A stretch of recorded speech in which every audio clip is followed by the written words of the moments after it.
గారిని అడిగితే వాళ్ళకి స్పైస్ ఏమి దొరుకుతుంది? నితిన్ గారు ట్రైలర్ చాలా బాగుంది, ఇంటెన్సివ్ ఉంది. నా 2 క్వశ్చన్స్. ఒకటి అంటే హెల్దీ ప్రాక్టీస్ అంటే షేరింగ్ కానీ హీరో రెమ్యునేషన్స్ కాకుండా షేరింగ్, ఇది కంటిన్యూ చేస్తారు. మీ ఫాదర్ కూడా ప్రొడ్యూసర్ కదా, ఇదే ప్రాక్టీస్ని మీరు కంటిన్యూ చేస్తారా? ఒకటి. రెండో క్వశ్చన్ ఏంటంటే ఈ మీ గత సినిమా థియేటర్స్లో బాగా ఆడకపోయినా ఓటీటీలో బాగా వెళ్తుంది, ట్రెండింగ్లోకి వెళ్ళింది. సో దానికి కారణం ఏంటి అంటారు? థియేటర్లో ఆడకపోవడానికి కారణం కంటెంట్ బాగానే ఉందని చెప్పి చాలామంది అంటారు. ఫస్ట్ క్వశ్చన్ కాన్సర్ ఏంటంటే ఇప్పుడు ఇదే బ్యానర్లో నేను నిక్సిమా చేస్తున్నాను. అది కూడా ఆల్రెడీ మేము వేరే మోడల్ వెళ్తున్నాము, అంటే సినిమాకి ఇంత కాకుండా వేరే మోడల్ వెళ్తున్నాను. So it's better for producers. So since I'm also producer, cinema loss అయితే ఎంత పోతుందో నాకు తెలుసు నాకు. అండ్ ఓటీటీ సినిమా దాని గురించి హీల్ ఆన్సర్ మోర్, నాకు అంత ఐడియా లేదు. థియేటర్లో ఆడే సినిమాలు ఓటీటీ ఎందుకు ఆడుతున్నాయి, ఓటీటీ ఆడే సినిమా థియేటర్ ఎందుకు ఆడుతున్నాయి, అవన్నీ హీల్ ఆన్సర్ దట్. అది మీకే తెలుసు, మళ్ళీ మమ్మల్ని అడుగుతారేంటి? లయ గారు ఇక్కడ సో 20 years తర్వాత మళ్ళీ రిటర్న్ వచ్చారు కదా, అప్పటికి ఇప్పటికి ఏం చేంజెస్ కనిపిస్తున్నాయి? ఆర్టిస్ట్లో కావచ్చు, టెక్నికల్గా కావచ్చు, ఎన్విరాన్మెంట్ కావచ్చు.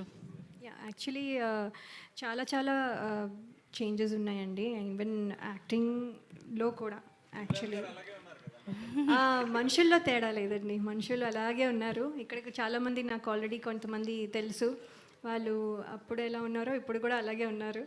సో మనుషుల్లో కాదు కానీ బట్ బేసిక్లీ యాక్టింగ్లో కూడా ఆర్ యూనో ఇప్పుడు చాలా న్యాచురల్గా వెళ్తున్నారు. అప్పుడు కొంచెం డ్రమాటిక్గా ఉండేది కొంచెం, అండ్ తీయడం కూడా చాలా కంటెంట్కి ఎంత కావాలో అదే whatever the character is speaking అదే తీస్తున్నారు. So whatever their image ఏముందో అవన్నీ ఎవరు ఇప్పుడు చూడట్లేదు.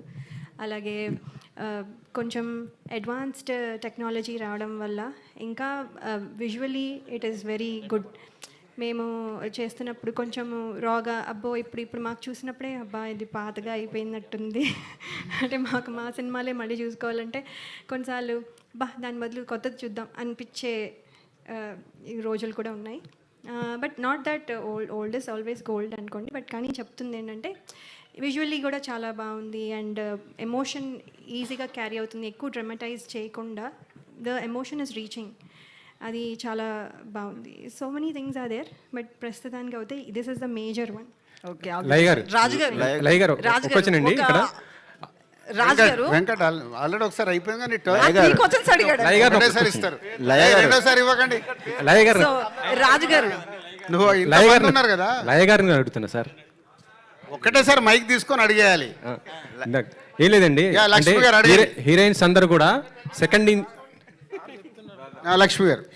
రాజుగారు సారీ, ఈ క్వశ్చన్ అడుగుతున్నందుకు ముందే చెప్తున్నా, అవుట్ ఆఫ్ తమ్ముడిని కాకుండా వేరే క్వశ్చన్ ఆన్సర్ ఇవ్వబడదు. No out of the box question. ఒక్క నిమిషం, అసలు సమస్య లేదు. ఫస్ట్ ఒక ఆల్రెడీ సినిమాలో ఉంది కదా, మాట తప్పినా ఏదో రాశాడు, ఇది కూడా అంతే. తమ్ముడు కాకుండా వేరే దానికి ఆన్సర్ లేదు. ఇండస్ట్రీ పెద్దగా మీరున్నారు, అది మళ్ళీ ఆఫీస్కి రా, కెమెరా తీసుకొని ఆఫీస్కి రా, అక్కడ మాట్లాడదాం. నా వల్ల తమ్ముడు సినిమాలకు వెళ్ళి డీవియేట్ అవ్వడం నాకు ఇష్టం లేదు. సప్తమి గౌడ ఈ తమ్ముడు స్టోరీ అంటే యాక్చువల్లీ మీరు మ్యారేజ్ చేసుకున్నారు, యుఎస్ వెళ్ళిపోయారు కదా. తమ్ముడు స్టోరీ చూస్తుంటే ఏజెన్సీ నేపథ్యంలో కొద్దిగా హార్డ్గా కనిపిస్తున్నది ఈ స్టోరీ.